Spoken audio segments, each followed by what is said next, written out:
우리 하나님 말씀 고린도전서 13장 보겠습니다. 고린도전서 13장 8절에서 13절까지 교독하겠습니다. 고린도전서 13장 8절에서 13절입니다. 사랑은 언제까지든지 떨어지지 아니하나 예언도 패하고 방언도 그치고 지식도 패하리라.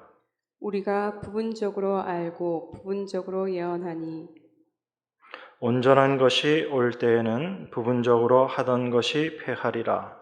내가 어렸을 때에는 말하는 것이 어린아이와 같고 깨닫는 것이 어린아이와 같고 생각하는 것이 어린아이와 같다가 장성한 사람이 되어서는 어린아이의 일을 버렸노라.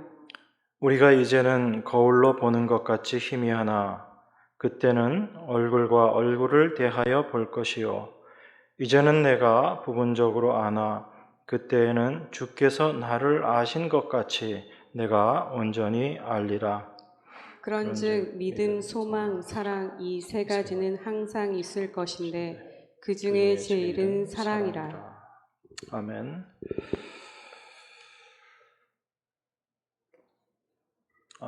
우리 일반적으로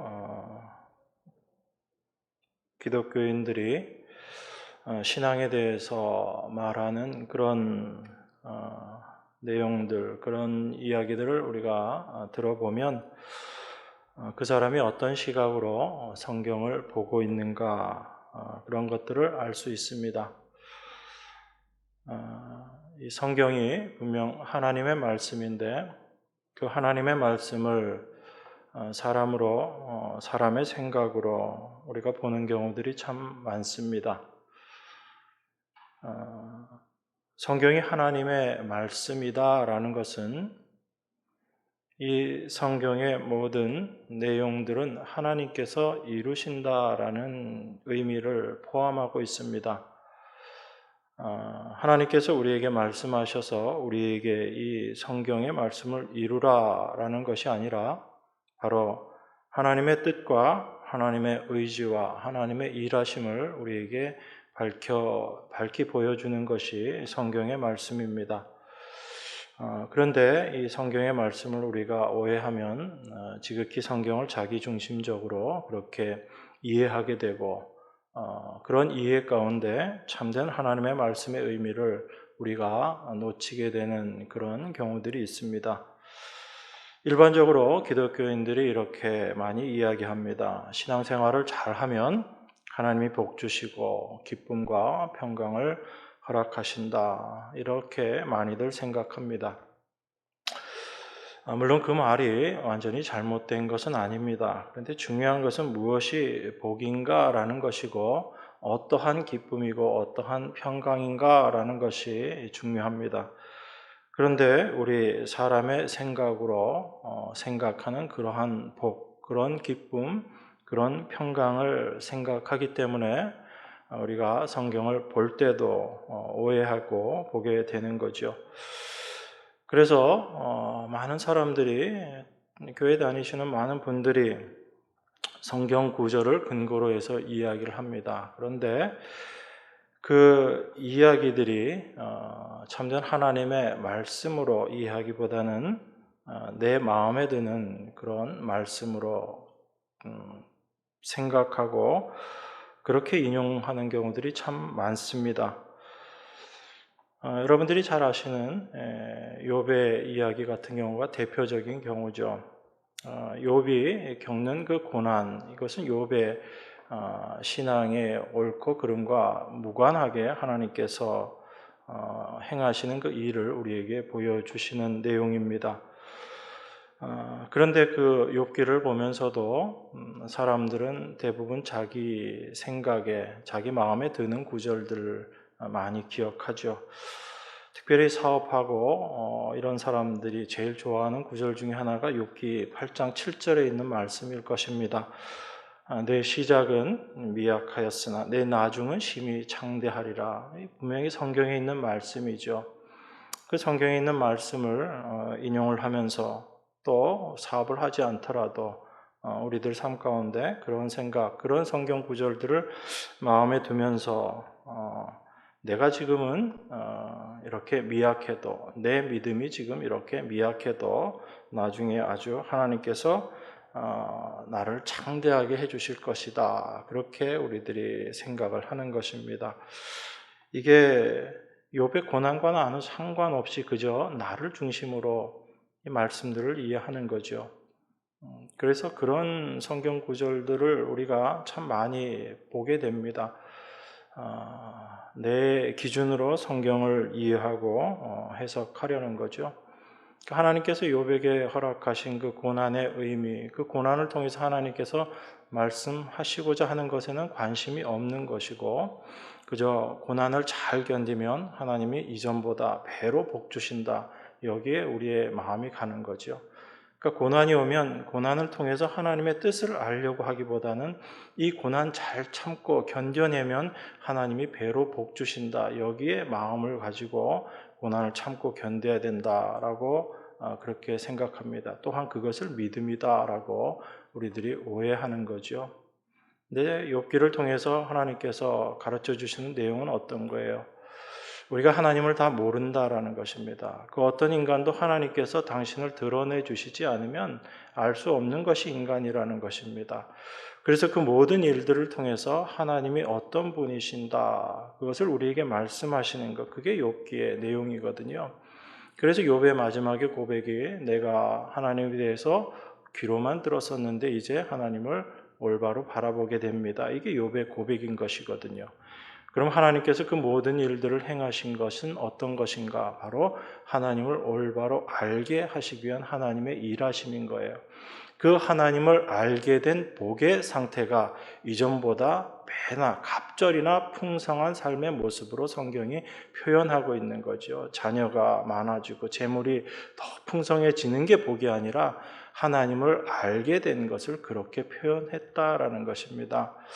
그래서 우리가 성경을 볼 때 좀 주의 깊게 봐야지 됩니다. 물론 이 성경 말씀은 우리 인간의 지혜로 깨달을 수 없습니다. 하나님께서 계시로 우리에게 보여주셔야지, 그 계시를 허락하셔야지 우리가 알 수 있고 깨달을 수 있는 것이 성경 말씀이죠. 그래서 우리가 늘 이 말씀을 대할 때마다 하나님의 도움을 간구할 수밖에 없는 것입니다. 이 말씀을 우리에게 깨닫게 하시고 이 말씀의 의미를 올바로 알게 해 주십시오라는 그런 기도의 마음으로 우리가 성경을 대할 수밖에 없습니다. 오늘 사도가 온전한 것과 부분적인 것에 대해서 이야기를 합니다. 그런 의미에서 부분적인 것은 어떤 것인가? 아까 제가 서론에서 말씀드렸던 것처럼 성경의 어떤 내용들을 자기를 중심으로 생각하고 나에게 일어나는 어떤 일들을 내 중심으로 생각하고 나의 유익을 추구하는 그런 모습, 그리고 나를 드러내고자 하는 그런 모습들, 이게 다 부분적인 것이다라는 것을 사도가 오늘 우리에게 이야기합니다. 부분적인 것은 어떤 것인가? 그것은 바로 영원한 것이 아니다라는 것입니다. 사라질 것이란 얘기죠. 지금 현재는 그것이 전부인 것처럼 느껴지고 아주 귀중한 것처럼 느껴진다 할지라도 그 모든 것들은 사실 다 사라질 것들인데 우리가 그것을 알지 못하기 때문에 그 부분적인 것에 매여서 우리의 삶을 살아가는, 거기에 소망을 두고 살아가는 어리석은 모습을 우리가 나타내고 있는 것입니다. 사도는 오늘 우리에게 지금 그것을 이야기합니다. 그래서 9절과 10절에서 이렇게 이야기하죠. 우리가 부분적으로 알고 부분적으로 예언하니 온전한 것이 올 때에는 부분적으로 하던 것이 패하리라, 이렇게 이야기합니다. 여기서 사도는 부분적인 것 그리고 온전한 것 이렇게 이야기하면서 부분적인 것은 온전한 것이 오게 되면 패하여지는 것이다 라고 그렇게 이야기합니다. 그러니까 이 말씀 여러분 잘 이해하셔야지 되는 거예요. 우리는 늘 그 부분적인 것이 전부인 것처럼, 그것이 온전한 것인 것처럼 생각하고 이렇게 살아가는데, 또 그 부분적이라고 이야기하는 것들이 우리가 신앙적으로 아주 귀중하고 중요하다라고 그렇게 여기는 것들이거든요. 그런데 그 모든 것들은 다 온전한 것이 오게 되면 폐하여질 것이다 라고 이야기합니다. 폐하여질 것이다 라는 얘기는 쓸모없는 것이다 라는 이야기예요. 그렇기 때문에 폐해버린다는 얘기거든요. 근데 우린 과연 어디에 마음을 두고 살아가는가 잘 생각해 보셔야지 되는 거죠. 그러면 어떤 것이 온전한 것이고 어떤 것이 부분적인 것인가, 그걸 8절에서 먼저 이야기하고 있는 것입니다. 사랑은 언제까지든지 떨어지지 아니하나 예언도 패하고 방언도 그치고 지식도 패하리라. 그러니까 8절, 9절, 10절을 통해서 우리가 확인할 수 있는 것은 부분적인 것은 예언이고 방언이고 지식이다라고 이야기할 수 있는 거죠. 그리고 온전한 것은 사랑이다라고 그렇게 우리가 볼 수 있는 것입니다.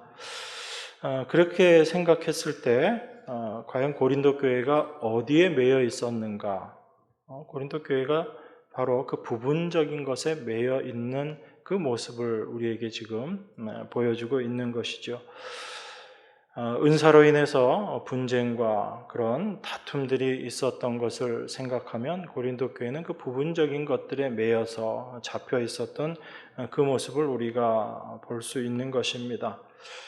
그런데 제가 여러분들에게 한번 물어보겠습니다. 여러분 과연 사랑과 예언과 방언과 지식 이런 것이 있다라고 했을 때 솔직히 말씀해서 여러분 어떤 게 더 마음에 끌리시나요? 여러분 마음에 어떤 게 더 끌려요?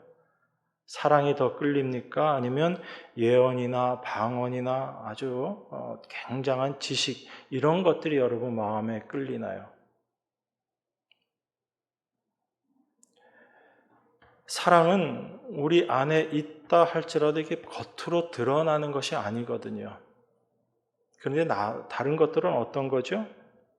예언도 그렇고 방언도 그렇고 지식이라는 것도 겉으로 드러나는 겁니다. 그러니까 우리는 본질적으로 어떤 것들을 더 추구하냐면 사실 사랑보다는 예언이나 방언이나 지식이나 이런 것들을 더 추구하는 게 우리의 모습인 거예요. 교회 안에 우리의 모습이 사실 그렇습니다. 그런데 우리는 사랑이 가장 중요하다라는 성경 구절이 머릿속에 박혀 있기 때문에 제가 물어보면 사랑이 제일 중요하지요. 이렇게 여러분들이 대답할지 몰라도 실제 여러분들의 신앙의 삶 가운데서는 사랑은 당연한 것이고 오히려 다른 것들을 추구하는 여러분과 저의 모습을 보게 되는 거죠.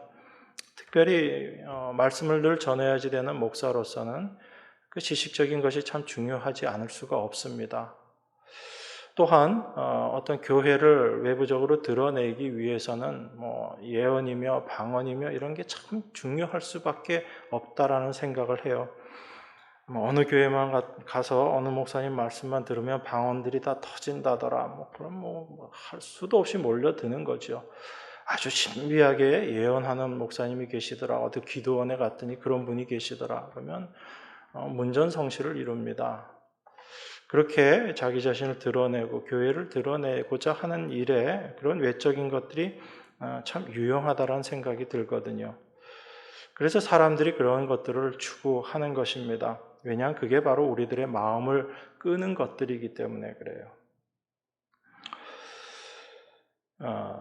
우리가 그렇게 부분적인 것들에, 성경은 지금 그걸 다 부분적인 것이다라고 이야기하는데 그런 부분적인 것들에 우리의 마음이 끌리는 이유는 바로 사람들이 모두 자기 자신을 중심으로 생각하기 때문에 그렇습니다. 내 자신의 가치를 드러내고 내 자신을 좀 더 대단한 사람으로 만들고자 하는 그 욕심이 다 있는 거죠. 이게 바로 선악과 생명이 가지고 있는 사고인 것입니다. 여러분, 아담과 하와가 선악과를 따먹고 났을 때 하나님께서 하신 말씀이 있습니다. 그게 뭐냐면 선악을 아는 일에 우리 중 하나같이 됐다라고 그렇게 하나님 말씀하시죠. 그러면 인간이 선악과를 따먹고 나서 선악을 아는 일에 하나님처럼 그렇게 선악을 아는 존재가 됐다라는 그 의미, 그걸 우리가 정확하게 이해하셔야지 됩니다. 하나님이 선악을 분별하는 것처럼 그렇게 인간이 그 하나님 수준에서 선악을 분별하게 됐다, 이 의미가 아니거든요. 인간이 선악을 알게 되는 것이 하나님, 우리 중 하나처럼 되었기 때문에 하나님께서 인간을 다 그 생명나무 과실을 따먹지 못하게 에덴에서 쫓아버리셔야 되겠다, 그렇게 말씀하시거든요. 그러니까 그 전후 맥락을 잘 보셔야죠. 그러니까 우리가 선악을 아는 일에 선악과 따먹고 나서 하나님이 선악을 아는 그 수준으로 선악을 알게 됐다라는 것이 아니라, 그 선악은 오직 하나님만 판단하시고 하나님만 알 수 있는 것이 선과 악인데, 인간이 자기 스스로 선과 악을 판단하고 평가하는 존재가 되어버렸다는 거예요. 그렇게 판단하고 평가하는 선악의 개념은 어떤 것이냐면, 나에게 유익한 것이 선이고 나에게 해가 되는 것이 악이다라는 것입니다. 그래서 이 세상에는 절대적인 선이라는 게 없어져 버린 거예요. 다 내가 옳다라는 거죠. 가정에서 싸움도 내가 옳기 때문에 싸우는 것이고, 사회 내에서 분쟁과 다툼이라는 것도 다 내가 옳다라는 것 때문에 싸우고 있는 것입니다. 국가끼리 싸우는 것도 마찬가지죠. 다 내가 옳다라는 겁니다. 그러니까 인간이 자기가 옳다라고 생각하는 것, 그것을 선이라고 생각하고 그렇게 선과 악을 분별하는 그 상황, 그 욕심의 사람이 되어버린 것이 선악과 따먹은 인간의 모습이거든요. 그러면 그러한 생각에서 눈앞에 생명나무가 있다라고 했을 때 사람들은 그 생명나무를 어떤 의미로 받아들이고 어떤 의미로 따먹을 것 같아요? 하나님의 은혜에 감사하는 그 영원한 생명나무가 아니라, 나를 유익하게 하고 나의 존재 가치를 높여주는 생명나무로 생각하고 나를 위해서 생명나무를 따먹는 존재로 바뀌어져 버리는 거예요. 그렇게 자기중심적으로 하나님처럼 되어버린 그 마음으로 영원히 산다라는 것, 이게 바로 인간에겐 가장 최악의 심판의 모습이 되어버리는 거죠. 그 모습으로 영원히 살아가는 것, 그게 바로 인간의 심판의 그 모습, 바로 그것이라는 이야기입니다. 그래서 하나님께서 인간을 에덴 동산에서 내쫓으신 거예요. 그래서 참된 생명나무를 우리가 우리 스스로의 힘으로 먹을 수 없도록 하나님께서 그렇게 조치를 하신 것입니다. 그래서 그 생명나무로 가는 길을 하나님께서 막아 놓으신 거예요. 그리고 참된 생명나무이신 예수님을 이 땅에 보내시고 그 생명나무 실과를 먹도록 하셨는데, 그 생명나무를 먹는 그 일을 통해서 우리 자신이 어떤 존재인지를 하나님께서 깨닫게 하시는 거죠. 그래서 나의 유익을 위해서 생명나무를 추구하는 그런 존재가 아니라 내 자신이 어떤 존재인지를 깨닫게 하시고, 그러한 상황 속에서 참된 생명이 무엇인지를 우리에게 알게 하시는 것, 그것이 하나님께서 우리 가운데 행하시는 일이거든요. 그러니까 인간이 선악과를 따먹고 나서 선악을 아는 일에 하나님처럼 되었다라는 것은 그런 하나님 수준의 선악을 분별한다라는 의미가 아니라, 자기 중심적으로 자기에게 유익한 것을 선이라고 생각하는 그런 선악을 분별하는 존재가 되었다라는 것입니다. 이게 인간에게 있어서 비극인 거예요. 그래서 하나님과의 관계 속에서도 제가 서두에 말씀드렸던 것처럼 성경을 보면서도 나에게 유익하다라고 생각하는 것, 내 중심으로 성경을 보면서 그게 선이다라고 스스로 판단하고 생각하는 거죠. 하나님은 그것을 우리에게 내치시는 것입니다. 그 생각을 다 무너뜨리시는 거예요. 그래서 우리가 신앙생활을 하고 성경 말씀을 알아갈수록 우리 자신이 어떤 존재인지를 더 깊이 알아가게 되는 것입니다.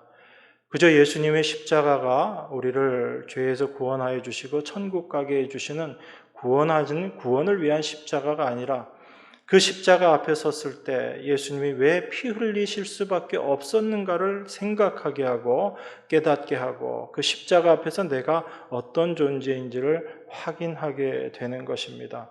그래서 하나님께서는 우리 삶 가운데 늘 그것을 생각하고 깨닫도록 하시는 거예요. 우리를 그 자리로 계속 끌고 가시는 것입니다. 바로 내 자신의 모습이 어떠한지, 나의 본질이 어떠한지를 아는 그 자리에서만 우리는 하나님이 어떤 분인지를 올바로 알 수 있는 거예요.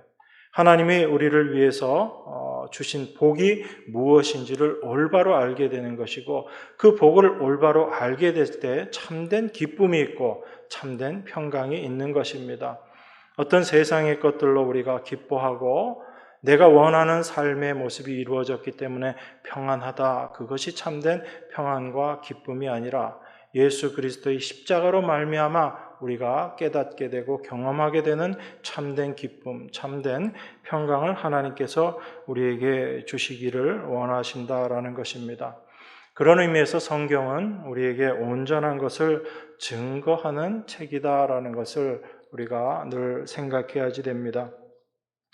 그래서 우리가 성경을 볼 때 그냥 한 구절에 매여서 성경을 이해하는 것이 아니라 성경이 전체적으로 무엇을 이야기하는가, 여기에 우리가 늘 관심을 가지고 봐야지 되는 것입니다. 그래서 제가 늘 말씀드리는 거죠. 성경은 하나님의 말씀입니다. 이 성경은 바로 하나님께서 말씀하시고 하나님께서 일하시는 것을 기록해 놓은 것이 성경입니다. 이걸 여러분들이 먼저 아셔야지 되는 거예요. 그렇지 않으면 우리가 이 하나님의 말씀을 이루어야 되는 것으로 생각하고 그렇게 애써야지 되는 것이 참된 신앙이다라고 그렇게 오해하게 되는 것입니다. 그렇게 살아갈 때 우리 안에 참된 평강이 없는 거죠. 평안이 없는 거죠. 늘 그 수고하고 무거운 짐에 매여서 살아가는 우리 모습을 볼 수 있게 되는 것입니다. 오늘 본문 말씀을 보면 예언도 패하고 방언도 그치고 지식도 패한다라고 그렇게 이야기합니다. 이 말씀은 바로 사랑이 아닌 것은 어떤 것도 아무 의미 없다라는 거예요. 근데 우리가 이것을 의미 없는 것으로 생각하지 않는 거죠. 성경이 예언이나 방언이나 이런 지식들, 이것이 다 폐하여질 것이고 의미 없다라고 이야기하는 것은 이러한 것들이 우리에게 참된 생명을 주는 조건이 아니기 때문에 그렇습니다. 아무리 우리가 대단한 예언을 하고 정말 매 순간 방언을 할 수 있는 그런 존재가 된다라고 할지라도 그것이 우리에게 참된 구원의 능력이 되는 것이 아니다라는 것을 여러분들이 이해하셔야지 됩니다. 이렇게 부분적인 것, 성경이 이야기하는 부분적인 것, 이게 온전한 것이 무엇인지를 알게 될 때 그 부분적인 것에 우리의 마음이 가 있는 그런 인간의 어리석음이 어떠한 것인가라는 것을 우리가 생각하게 되는 것입니다. 여러분 한번 그런 생각을 해보십시오. 인간이 어떤 존재인가? 인간은 과연 무엇인가? 라는 것을 여러분들이 한번 생각해 보십시오.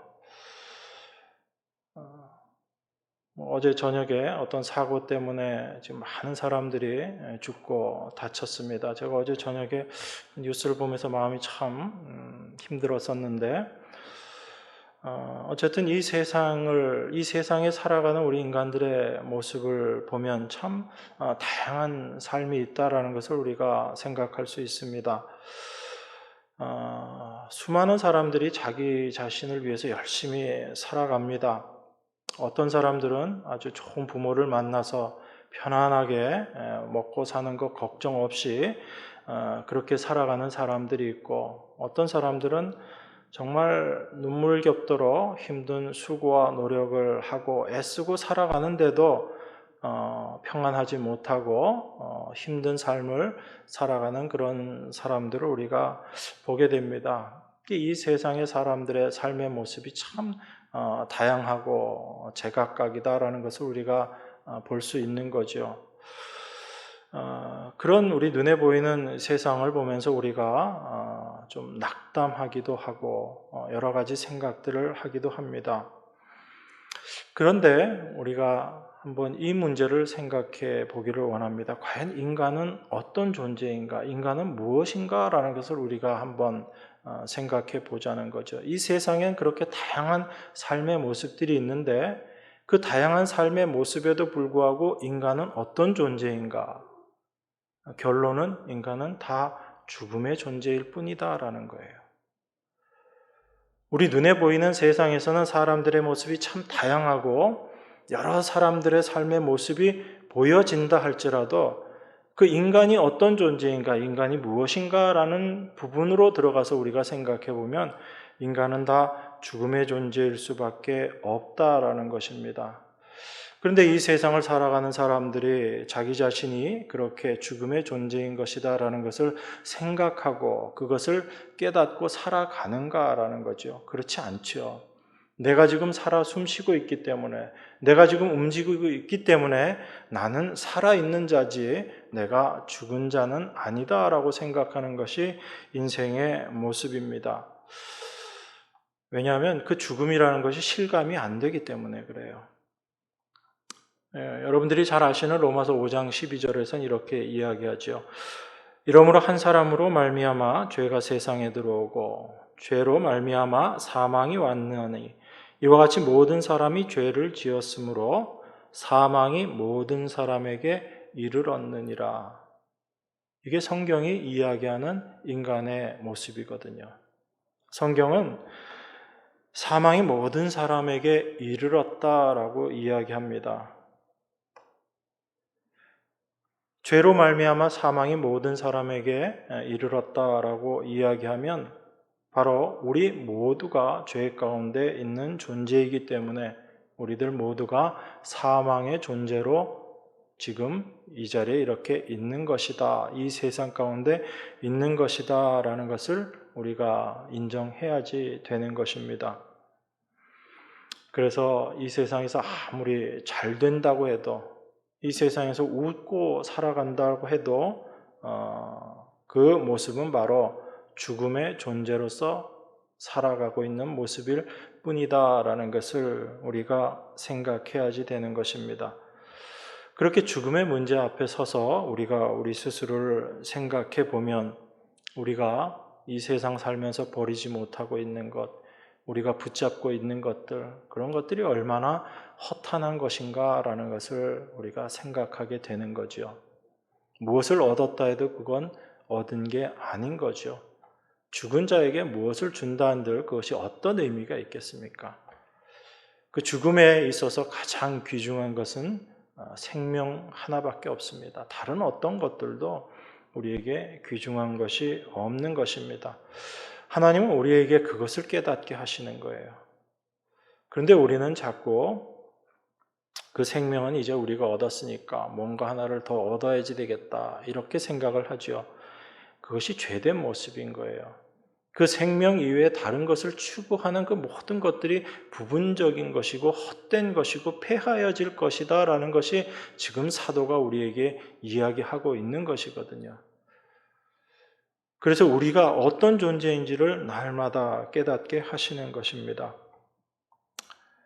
그래서 우리가 지금껏 살아오면서 부분적인 것이라고 생각하고 이걸 온전한 것이 무엇인지에 대해서 올바로 깨닫지 못하고 그렇게 살아가고 있었던 우리들 삶 가운데 하나님께서 찾아오셔서 참으로 부분적인 것이 무엇이고 온전한 것이 무엇인지를 우리 안에 깨닫게 하시고 알게 하시는 것, 이게 바로 하나님의 일하심이고 하나님의 은혜다라는 것입니다.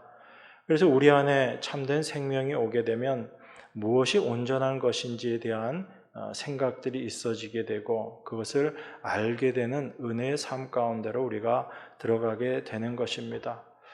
그래서 그 생명이라는 것을 중심으로, 십자가를 중심으로 이 세상을 바라보면 여러분, 이 세상이 어떻게 보이던가요?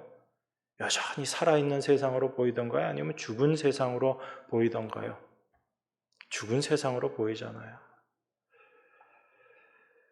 그런 죽음의 존재인, 그 죽음의 실체인 세상이 십자가를 통해서 우리들을 바라보게 된다면 세상은 우리를 어떻게 인정할까요? 죽은 존재로 인정하겠죠. 그게 성경이 이야기하고 있는 겁니다. 십자가를 통해서 서로 바라보면 서로를 죽은 존재로 인정할 수밖에 없는 것. 그게 십자가를 통해서 바라보는 세상과 우리들의 모습인 거예요. 그래서 우리가 십자가 앞에 섰을 때 또 한편으로는 우리 자신이 죽음의 존재인 것을 깨닫게 되는 것입니다. 하나님의 은혜와 하나님의 생명이 아니면 우리는 영원히 사망 가운데 있을 수밖에 없는 존재이구나라는 것을 우리로 하여금 깨닫게 하시는 거죠. 그래서 우리가 이 세상을 살아서 숨쉬고 살아가지만 우리 자신이 바로 죽음의 존재이고 그러한 심판 받을 수밖에 없는 그런 존재였다라는 것을 날마다 깨닫게 하시는 것입니다. 그것이 하나님이 우리를 인도해 가시는 삶의 모습인 거예요. 그래서 참된 온전함이 무엇인지를 하나님 말씀을 통해서 깨닫게 하시고 또한 우리들의 삶 가운데 그 온전함을 경험케 하셔서 우리의 삶의 모습이 변화되어질 수 있도록 그렇게 하나님께서 인도하시는 것입니다. 제가 변화라는 말씀을 드렸는데 이 변화라는 것은 여러분들이 어떤 수고와 노력으로 여러분 자신을 변화시키는 것이 아닙니다. 우리 안에 참된 진리의 것이 우리 안에 들어오게 되면, 온전한 것이 여러분 안에 들어오게 되면 부분적인 것이 무엇인지를 깨닫게 되고 그 부분적인 것들을 버리는 그 삶의 모습으로 나아가게 되거든요. 그것이 성경이 이야기하는 온전함의 의미입니다. 여러분 마태복음 5장 48절에 보면 예수님께서 이렇게 말씀하시죠. 그러므로 하늘에 계신 너희 아버지의 온전하심과 같이 너희도 온전하라라고 그렇게 말씀합니다. 우리가 무엇으로 온전해질 수 있는가? 여러분 스스로 어떤 노력을 하고 어떤 수고와 어떤 행함을 행한다고 해서 우리가 온전해질 수 있는가? 저희가 지난 시간에도 살펴봤지만 우리가 사랑은 오래 참고라는 이 한마디 말씀 속에 우리의 모든 것들이 무너져 버리잖아요. 이거 하나 제대로 지킬 수 없는 것이 사실 우리들의 모습인데 우리가 어떻게 온전해질 수 있겠습니까? 그런데 예수님은 우리에게 하나님의 온전하신 것 같이 너희도 온전하라라고 그렇게 이야기합니다. 그리고 오늘 본문 말씀에 보면 10절에 온전한 것이 올 때에는 이렇게 이야기하거든요. 그러면 이 온전한 것은 어떤 것인가 우리가 생각할 수 있는 거죠. 바로 하나님의 온전하심이고 그리고 온전한 것이 이 세상에 오게 되는 것이다 라고 하면 온전함이라는 것은 이 세상에 없는 것이다 라는 이야기예요. 그러니까 여러분들이 만들어낼 수 있는 온전함이라는 것이 아니다라는 이야기죠. 애초에 온전한 것은 이 세상 가운데 존재하지 않았던 것입니다. 그래서 성경이 온전한 것이 올 때는 이라고 말하는 거예요. 우리들 안에 이 세상 가운데는 온전함이 없었는데 그 온전함이 이 세상 가운데 오게 되고 우리 안에 임하게 된다라는 그 말씀인 거죠. 그래서 그 온전함이 임하게 될 때 그분이 바로 그 온전하심으로 말미암아 우리가 온전함 가운데 거하게 되는 존재이구나라는 것을 알게 되고 그 온전함이 무엇인지를 올바로 알게 되는 거죠.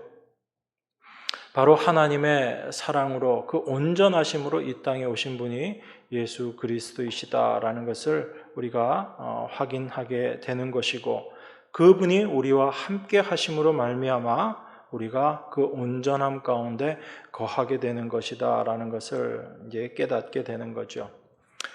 우리 히브리서 10장 한번 보겠습니다. 히브리서 10장 10절에서 14절입니다.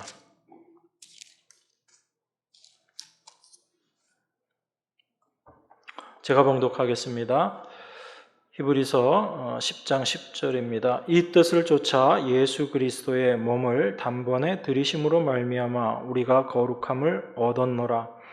제사장마다 매일 서서 섬기며 자주 같은 제사를 드리되 이 제사는 언제든지 죄를 없게 하지 못하거니와 오직 그리스도는 죄를 위하여 한 영원한 제사를 드리시고 하나님 우편에 앉으사 그 후에 자기 원수들로 자기 발등상이 되게 하실 때까지 기다리시나니 저가 한 제물로 거룩하게 된 자들을 영원히 온전케 하셨느니라. 예수님의 십자가의 달리심이 어떠한 것인가 그것을 우리에게 이야기합니다. 10절에 이 뜻을 쫓아 예수 그리스도의 몸을 단번에 들이심으로 말미암아 우리가 거룩함을 얻었다라고 그렇게 이야기합니다. 11절은 또 이렇게 이야기하죠. 제사장마다 매일 서서 섬기며 자주 같은 제사를 드리되 이 제사는 언제든지 죄를 없게 하지 못하거니와. 하나님께서 제사 제도를 주신 목적이 무엇인지를 우리에게 가르쳐 주시는 거죠. 오늘 내용하고는 살짝 벗어날 수 있지만 제가 여러분들에게 도움이 될까 해서 더 말씀드립니다. 이 제사장들이 날마다 매일 제사를 드리는 것, 이것을 통해서 우리는 자꾸 어떤 쪽으로만 생각하냐면 그 제사 드림으로 말미암아 우리 죄가 용서되었지라고 그렇게만 생각을 합니다. 그런데 사실 제사의 참된 목적은요, 물론 그 결과물은 그 제사를 드림으로 말미암아 우리의 죄가 용서되는 것입니다. 그런데 그 제사를 드리게 하는 목적은, 참된 목적은 무엇인가? 바로 그렇게 제사를 드린다라고 할지라도 그 제사가 죄를 없게 하는 것이 아니다. 이 의미는 무엇이냐면 그 제사를 통해서 우리의 죄를 날마다 깨닫게 하고 생각나게 한다는 의미인 거예요. 그러니까 하나님께서 제사 제도를 우리에게 주셨지만 그 제사 제도를 통해서 우리에게 말씀하시는 것은 너희들이 이 제사를 드리면 너희 죄가 다 용서돼, 이것만을 이야기하시는 건 아니에요. 이건 결과죠. 그런데 제사를 드리게 하시는 것은 그 제사 드림을 통해서 우리의 죄가 무엇인지를 깨닫게 하시는 것에 더 큰 목적이 있는 것입니다. 그래서 제사를 드린다 할지라도 우리의 죄가 온전히 없어지는 것, 그거 아니다라는 것을 깨닫는 거죠. 그래서 날마다 제사를 드리게 하는 거예요. 제사장이 날마다 드려야 되는 제사가 있습니다. 그걸 상번제라고 이야기하는데 아침 저녁으로 제사를 드리게 하거든요. 그럼 왜 그렇게 수고스럽게 하나님께서 제사장에게 그 일을 시키는가? 제사장이라는 존재 자체는 하나님의 뜻을 이스라엘 백성들에게 드러내는 존재가 제사장이거든요.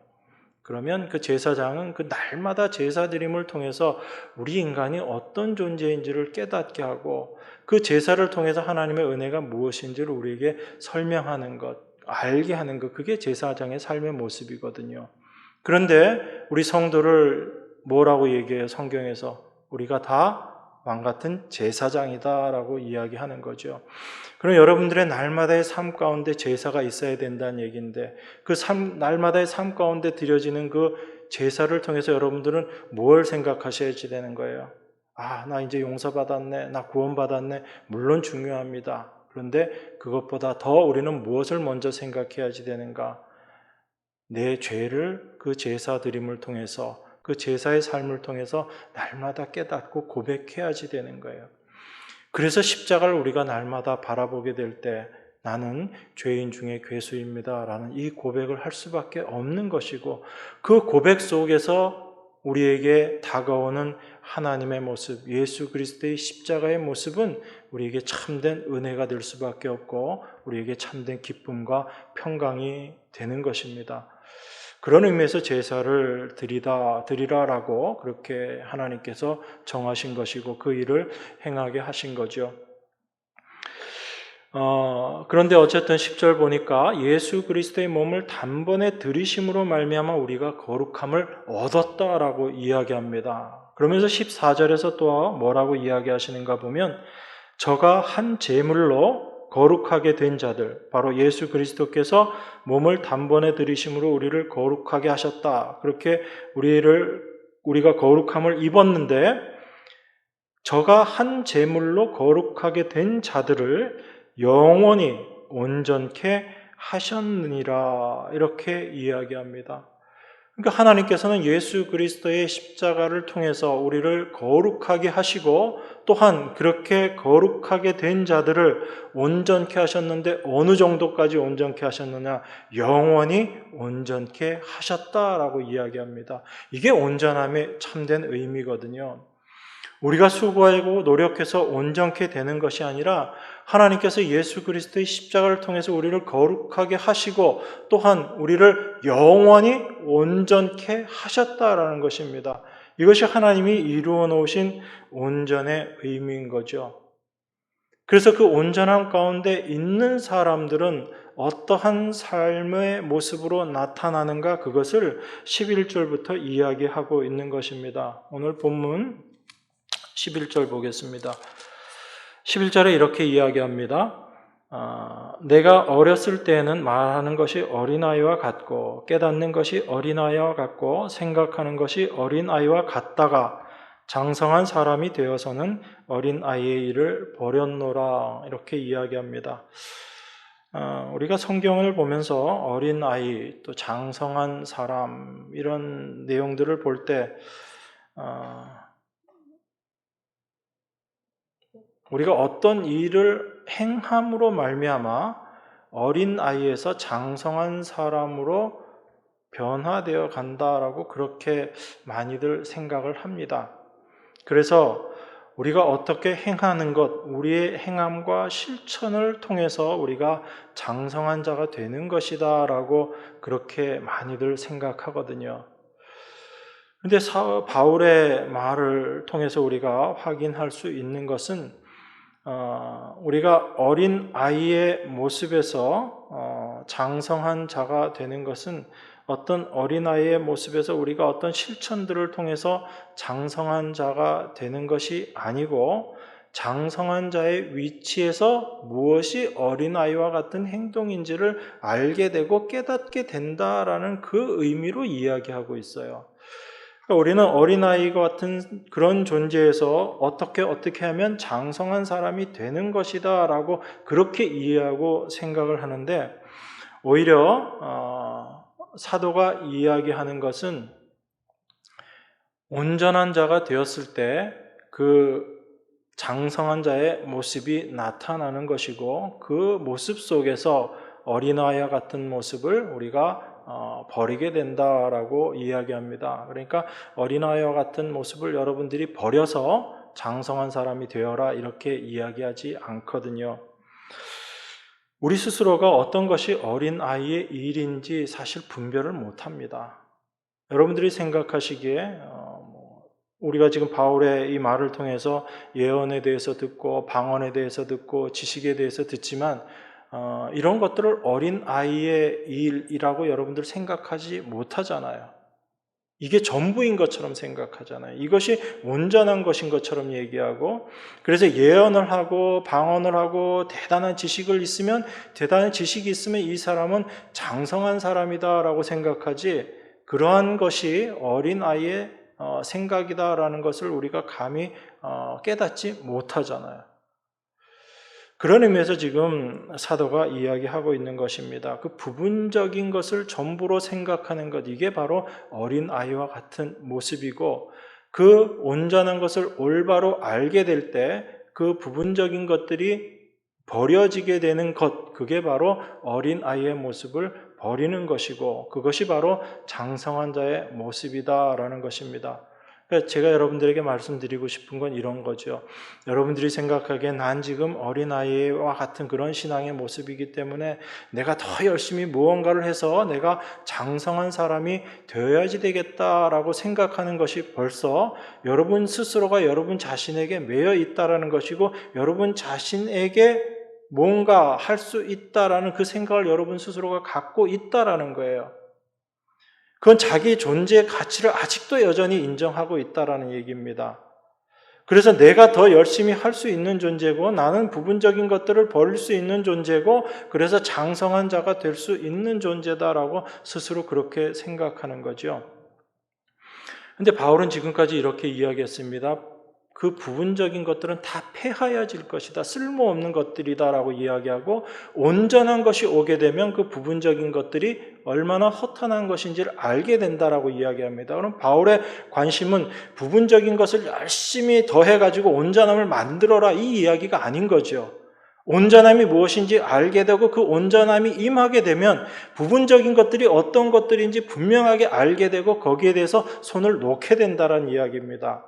그것이 어린아이와 장성한 자의 모습을 지금 이야기하는 거예요. 그래서 우리의 온전함이라는 것이 우리의 힘으로 이루어내는 것이 아니라 하나님이 이미 십자가에서 우리를 온전케 하시고 그 온전한 가운데 우리를 이미 놓으셨다. 그 온전함을 이미 우리는 이제 영원토록 그리스도 안에서 그 온전한 가운데 거하는 자다라는 것을 우리로 하여금 깨닫게 하시는 거예요. 그것이 우리 안에 분명하게 경험되어질 때 내가 예언을 하든지 방언을 하든지 어떤 지식을 갖고 있다 할지라도 그것 자체가 전부인 것처럼 붙잡고 거기에 잡혀서 살아가는 그 삶의 모습에서 벗어날 수 있다라는 거죠. 그게 어린아이의 모습을 버리는 것이다라는 이야기입니다. 그것이 장성한 자의 모습이다라는 거예요. 그 장성한 자의 모습을 바울이 어떻게 또 설명하고 있는가를 보십시오. 12절입니다. 우리가 이제는 거울로 보는 것 같이 희미하나 그때는 얼굴과 얼굴을 대하여 볼 것이요. 이제는 내가 부분적으로 아나 그때는 주께서 나를 아신 것 같이 내가 온전히 알리라. 그렇게 이야기합니다.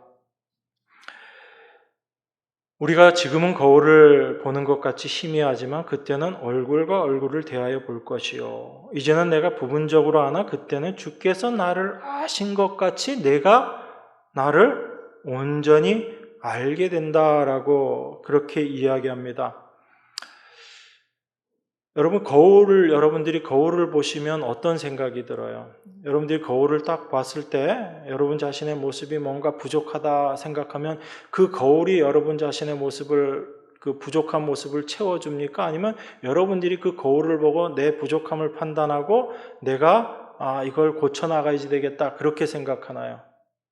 후자죠. 거울이 그렇게 해주지 않죠.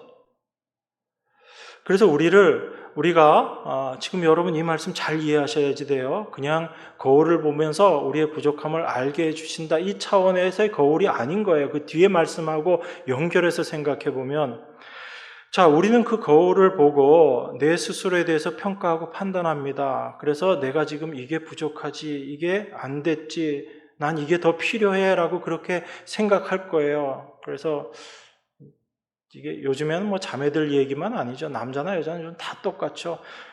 거울 보면서 다 무슨 생각해요? 더 예뻐져라, 더 멋있어져라 그 생각하잖아요. 그래서 어떻게 더 이쁘게 꾸미려고 하고 더 멋있게 하려고 하고, 이게 거울을 보는 목적인데 완전 요술거울 만들어 놓은 거죠. 그렇게 해서 그렇게 자기 스스로를 더 나은 존재로 만들고 싶어 하는데, 그 거울을 보면서 우리가 늘 그런 생각하는 거예요. 내가 내 모습이 지금 어떠한가, 이거 고쳐야지, 저렇게 해야지라고 생각한다라는 것입니다. 그게 지금 우리가 거울을 보고 있는 그 희미하게 자기 자신을 알고 있는 그 모습이다라는 거예요. 그런데 그때는 얼굴과 얼굴을 대하여 볼 것이다 라고 이야기합니다. 거울을 보는 것처럼 그렇게 희미하지 않다는 얘기예요. 그리고 그때는 또 똑같이 그때는이라고 이야기합니다. 그러니까 지금은 우리가 부분적으로 알고 있다라고 이야기해요. 그러면서 그때는 주께서 나를 아신 것 같이 내가 온전히 알게 될 것이다 라고 그렇게 이야기합니다. 그러니까 지금 거울을 보는 것 같이 희미한 것이고, 그리고 그때가 되면 우리가 얼굴과 얼굴을 대하여 보는 것 같이 그렇게 보게 될 것이고, 지금은 우리가 부분적으로 알고 있지만 그때는 우리가 주님께서 나를 아는 것처럼 온전하게 알게 될 것이다 라고 얘기해요. 그럼요, 이 말씀의 가장 핵심적인 게 어디에 있는 거예요? 그때가 되면 주님이 우리 안에서 우리에 대해서 말씀하시는 것이 우리 자신을 가장 정확하게 볼 수 있는 모습이다라는 거죠. 그래서 성경은 지금 그때가 됐을 때, 만약에 우리가 그때를 예수님 다시 오시고 영원한 천국에 있는 그때다라고 우리가 만약에 생각을 한다면, 그때는 우리 자신이 우리를 온전한 모습으로, 우리가 어떠한 모습인지 분명하게 알게 된다라는 이야기입니다. 그럼 어떤 모습으로 여러분들 알게 될 것 같아요? 주님이 우리를 아신 것처럼 그렇게 우리가 우리 자신을 알게 되는데, 우리 자신을 어떤 모습으로 알게 될 것 같아요? 난 이런 능력도 있는 사람이고, 난 이렇게 착한 사람이고, 난 이것도 할 수 있는 사람이고, 난 이렇게 신앙생활을 했던 사람이고, 그렇게 우리가 알게 될까요? 만약에 우리를 주님이 그렇게 알고 계신다면 주님이 십자가에 달리셔야 할 이유가 없는 거죠. 그런데 그 십자가에 달리신 주님이 우리를 온전히 아는 것처럼 우리가 그때 우리 자신을 온전히 알게 된다라는 그 말씀의 의미가 무언 것 같아요.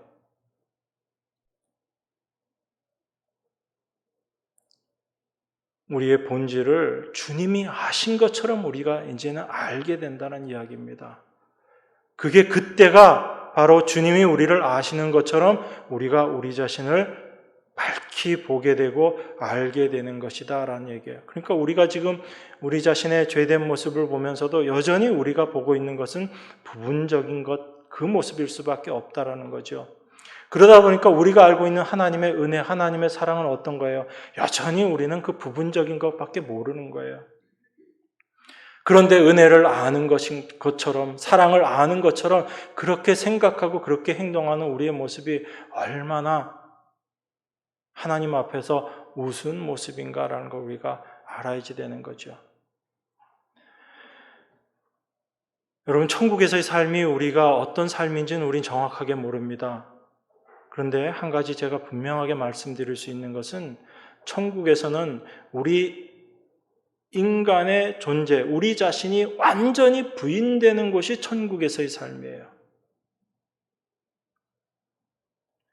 그곳에서도 여전히 나의 존재 가치를 드러내고 나는 이런 사람이고 나는 이런 믿음 좋은 사람이고 나는 이런 신앙의 사람이고 천국에서 절대 그 모습이 있을 수 없습니다. 천국의 삶의 모습은 완전히 내가 부인되는 세계, 그곳이 바로 천국이에요.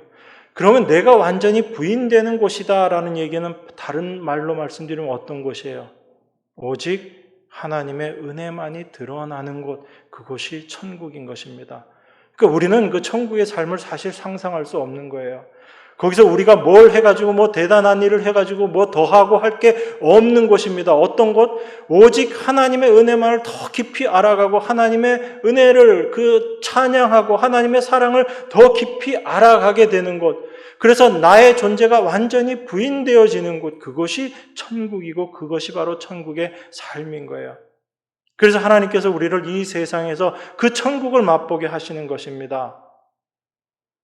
내 존재가 부인되게 하시고 그런 나의 부인됨을 통해서 오직 하나님의 은혜와 사랑이 무엇인지를 이 땅에서 깨닫게 하시고 그걸 고백하게 하시는 거예요. 그것이 이 땅을 예수 그리스도의 증인으로 살아가는 성도들의 삶의 모습인 겁니다. 그 삶의 모습을 우리가 올바로 알게 될 때 사도가 이야기하는 이 말씀의 의미가 분명하게 다가오는 거예요. 나를 위해서 살고 내가 중심이 되어서 살아가는 그 모습이 하나님 앞에서 얼마나 허탄한 삶의 모습인가라는 것을 알게 되는 거죠. 그래서 13절에서 이렇게 이야기하는 것입니다. 그런즉 믿음, 소망, 사랑 이 세 가지는 항상 있을 것인데 그 중에 제일은 사랑이다라고 이야기합니다. 이 사랑만이 온전한 것이라는 얘기예요. 그래서 이 사랑을 통해서 믿음이 온전케 되는 것이고 이 사랑을 통해서 우리의 소망이라는 것이 온전케 되는 것이지 그 믿음도 소망이라는 것도 참된 온전함이신 그 사랑이 빠져버린다면 그건 여전히 나의 유익을 위한 소망일 뿐이고 나를 드러내기 위한 믿음의 모습일 뿐이다라는 겁니다. 그래서 온전한 것, 그 사랑이 우리에게 임하게 되면 다른 모든 것들은 버려지게 된다라는 얘기예요. 그러면 이 사랑이 언제까지든지 떨어지지 아니한다라고 이야기합니다. 그러면 이 사랑이 언제까지 간다는 얘기예요? 이 사랑은 영원하다는 얘기예요. 이 땅에서 영원한 것이 아니라 이 땅을 넘어서 하나님의 영원하심 가운데 있는 것이 바로 그 사랑이다라는 이야기죠. 그래서 제가 말씀드리는 거예요. 우리가 천국에서의 삶, 다른 건 우리 몰라도 분명한 것 하나는 있습니다. 바로 그 하나님의 사랑, 예수 그리스도를 통해서 드러내신 그 은혜와 사랑을 우리가 더 깊이 알아가고 그것을 찬송하면서 살아가는 것, 그게 바로 천국의 삶입니다. 그 하나님의 사랑이 온전케 되는 것이 바로 우리 자신이 철저하게 부인되어지는 모습이고 내 자신의 존재 가치를 드러내고 나타내려고 하는 것, 그것이 철저하게 무너진 세상입니다라고 말씀을 드리는 거예요. 하나님은 우리를 그 은혜 가운데 두셨습니다. 우리가 지금 이 세상을 살아가고 있지만 여전히 우리 자신의 모습을 보면 부족하고 연약하고 뭔가 더 해야지 돼서 더해서 온전케 해야지 될 것인 것처럼 느껴지는 것이 우리들의 모습이지만 하나님은 우리를 어떻게 하셨다고요? 거룩하게 하시고 이미 영원히 온전케 하셨다라고 말씀합니다. 그 온전케 하신 것이 바로 예수 그리스도 안인 거예요. 그리스도 안에 있는 세계, 그것이 바로 이미 온전케 되어 있는 세계고 하나님은 우리를 이미 그것으로 옮겨 놓으신 것입니다. 그래서 여러분 자신의 모습을 바라보지 마시고 하나님께서 예수 그리스도를 통해서 완성해 놓으신 그 사실이 무엇인지를 이 말씀을 통해서 여러분들이 올바로 깨달으시기를 원하는 거예요. 그래서 그 온전하심을 여러분들이 알게 될 때 부분적인 것들을 가지고 나를 드러내고자 하는 그 유혹에서 우리가 멀어지게 되는 거고 그 유혹을 버릴 수 있는 거예요. 여러분, 사탄은 지금도 하나님의 백성들에게 다가와서 그 부분적인 것들이 전부인 것처럼, 그것이 온전한 것인 것처럼 지금도 우리에게 그렇게 유혹하고 있어요. 여러분들이 말씀을 통해서 그걸 확인하셔야지 되는 겁니다. 그래서 내가 믿음 생활 잘하고 신앙 생활 잘하고 있구나라고 생각했던 내 모습이 내가 지금 사탄에 잡혀서 살아가고 있는 모습이구나라는 것을 밝히 보게 되는 것, 이게 하나님의 은혜 임한 백성들의 모습인 거예요. 그래서 내 자신이 바로 사단에게 잡혀서 살아가는 바로 그 죄의 본질의 모습이구나라는 것을 깨닫게 하시고, 이런 나를 예수 그리스도의 십자가를 통해서 하나님의 완성된 세계 안에 나를 이미 온전케 하셨다라는 것을 말씀을 통해서 깨닫게 되는 것, 이것이 하나님의 백성들의 삶의 모습인 거예요. 여러분들의 행함으로 여러분 스스로가 온전케 되려고 하는 그 노력들 다 내려놓으시기 바랍니다.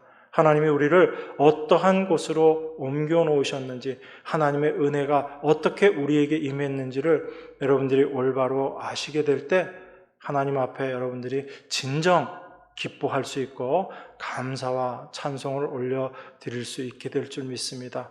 이 은혜가 여러분의 삶 가운데 늘 함께 하시기를 주님의 이름으로 축원합니다. 기도하겠습니다.